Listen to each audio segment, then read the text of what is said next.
একটা বছর যে চলে গেল, এক বছর চলে যাওয়াতে কি আমার খুশি হওয়া উচিত না কষ্ট পাওয়া উচিত?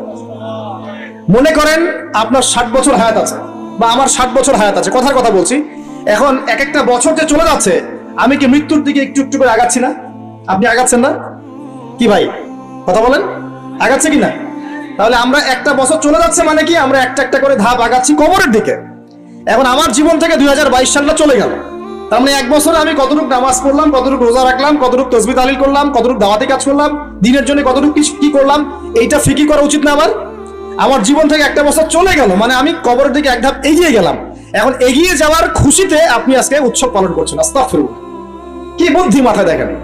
জীবন থেকে একটা বছর হায়াত কেটে পড়ে গেল, এটাতে সে খুশি হয়েছে এবং খুশি হয়ে সে উৎসব পালন করছে, কনসার্ট করছে, ঢাকঢোল পিটাচ্ছে এবং পিকনিক করছে।